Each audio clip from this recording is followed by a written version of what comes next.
আসসালামু আলাইকুম। আশা করি সকলে ভালোই আছেন। তো আজকে আমি যে বিষয়টা নিয়ে কথা বলবো সেটা হচ্ছে আমাদের দেশে থেকেই প্রতি মাসে কিভাবে ৯০,০০০ থেকে ১,২০,০০০ টাকা আয় করা যায়। তো আমাদের দেশে অনেক বেকারের সংখ্যা অনেক বেশি। আর এই বেকারত্ব দূর করার জন্য বা দেশের মধ্যে ভালো কর্মসংস্থানের সুযোগ না থাকার জন্য ১৮ বছর থেকে বা এর কম বছর থেকে ২৫ বছরের মানুষজন অধিকাংশ দেখা যাচ্ছে বিদেশে যাওয়ার জন্য আগ্রহী থাকে। এরপরে ৪০ বছর বয়স হলে গেলেও তারা বিদেশে যাইতে চায়। এই যে টাকাটা খরচ করে বিদেশে যাইতে যায়, দালালের মাধ্যমে যায়। এরপরে অনেকে ধোকায় পড়ে, কেউ ভালো কিছু করতে পারে অধিকাংশটাই, আর ইদানিং দেখা যায় যে অনেকেই ভালো কিছু করতে পারে না।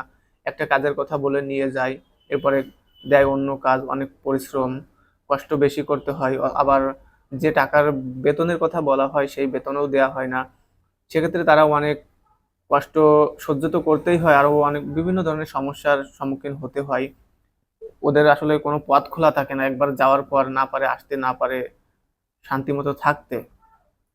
তো যাওয়ার সময় মানুষ সর্বনিম্ন দেখা যাচ্ছে যে নিজের লোক থাকলে একটু কম খরচ হয়, আর নিজের লোক না থাকলে ভালো করে দালালের মাধ্যমে যাইতে হলে সর্বনিম্ন ৪ লাখ থেকে ৫ লাখ, ৬ লাখ, ৭ লাখ টাকা লাগে। সেক্ষেত্রে দেখা যাচ্ছে দেশের মধ্যে থেকে কিভাবে এই ৬-৭ লাখ টাকা দিয়ে কাজে লাগিয়ে আপনি ভালো কিছু আয় করতে পারেন। দেখেন আমাদের দেশে ওভার আছে, পাঠাও আছে। পাঠাও না, যেহেতু আপনি ৪-৫ লাখ টাকা খরচ করবেন, বাইরে কেন যাবেন ভাই?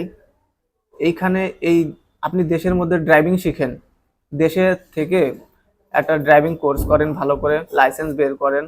এরপরে আপনি ১ বছরের মতো আপনি একটা চাকরি করেন। আপনার হাত তো পরিপক্ক হতে হবে না? আপনার হাতটা পরিপক্ক করেন। হাতটা আপনি যে ড্রাইভিং করবেন, আপনাকে তো পাকা হতে হবে, ড্রাইভিং এ ভালো হতে হবে, আপনার হাত ক্লিয়ার করতে হবে। এর জন্য আপনি প্রথমত চাকরি করবেন। আপনার বেশি বেতনের দরকার নাই, একটা ভালো ড্রাইভারের বেতন ন্যূনতম সর্বনিম্ন ২০,০০০ টাকা। তো আপনার এখন এই এত বেতন দিয়ে অনেকে নিতে চায় না, সেক্ষেত্রে আপনি চাকরিও পাবেন। দেখা যাচ্ছে আপনি নতুন, আপনি যদি ১০,০০০ও দেয় তবুও আপনি একটা চাকরি করেন। পরবর্তীতে দেখবেন আপনার যখন হাত পাকা হয়ে যাবে, আপনার কাছে টাকা আছে, তো আপনি ৫ লাখ টাকা দিয়ে একটা গাড়ি কেনেন, একটা প্রাইভেট কেনেন। এই প্রাইভেট কিনেন, প্রতিদিন আপনি ওভার চালান। মাস শেষে দেখবেন আপনার কাছে ১ লাখ টাকা এমনিতেই, ১ লাখ টাকা আপনার এমনিতেই আছে। আমি কিভাবে জানি, আমি কিভাবে বলতেছি জানেন?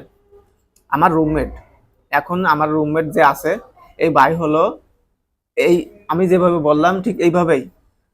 সে একটা সময় বিভিন্ন জায়গায় কাজকর্ম করছে, করার পরে একটা সময় দেখছে যে ড্রাইভিং করতে হবে। কিভাবে তার মাথায় ধরছে, সে ড্রাইভিং করছে, ড্রাইভিংটা শিখছে, তারপরে ২ বছরের মতো ড্রাইভিং এর চাকরি করছে। এরপরে কিছু টাকা পয়সা ম্যানেজ কইরা সে নিজের মতো করে একটা গাড়ি নিছে। সে একটা গাড়ি নিয়ে এখন তার কোনো কিছুর অভাব নাই, সে বাড়ি গাড়ি সব করে ফেলছে এই ড্রাইভিং করে, উবার চালায়ে। এখন অনেকে বলতে পারেন ভাই তাহলে আপনি কেন করেন না? ভাই আমার তো টাকা নাই, আমি যে ৫ লাখ টাকা দিয়ে একটা গাড়ি কিনবো, আমার টাকা নাই।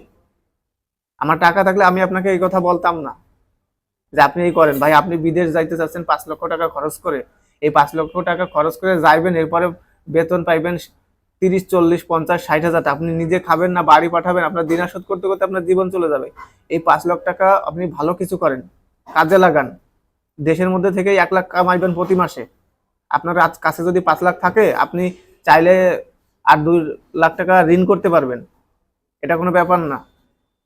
তো আপনি ৭ লাখ টাকা দিয়ে প্রথমত আপনি একটা ড্রাইভিং শেখেন, লাইসেন্স বের করেন, এরপরে ১ বছর চাকরি করেন, ড্রাইভিং এর চাকরি করেন। তারপরে আপনি নিজের মতো করে একটা, আপনার যেহেতু কিছু টাকা আছে, আপনি ৫-৭ লাখ টাকা দিয়ে একটা ড্রাইভিং, একটা গাড়ি কিনেন। তারপরে আপনি উবার চালান। দেখেন আপনি প্রতি মাসে সর্বনিম্ন ১ লাখ টাকা ইনকাম করতে পারবেন, সর্বনিম্ন। এই আন্দোলনের পর, শেখ হাসিনা পালাই যাওয়ার পর ২ মাসের মতো একটু ছিল, ওই মানে ইনকামটা কম ছিল, তবুও মাসে দেখা যাচ্ছে সব খরচ টরচ বাদ দিয়ে ৮০,০০০ থাকছিল।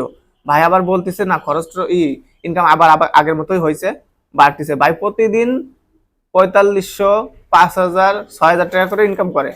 আমাদের সামনেই গোনে আমাদেরকে বলে আজকে এরকম হয়েছে, আজকে এরকম হয়েছে। আমাদেরকেও বলে যে তোমরা যদি সুযোগ টুযোগ পাও তোমরা এই করো, গাড়ি চালাও, ড্রাইভিং শিখো, শিখে যদি পারো নিজের মতো করে কিছু করো। এসব চাকরি বাকরি করে কিছু হইবে না, এখন উঠতি বয়স, এখন তোমাদের পরিশ্রম করার বয়স।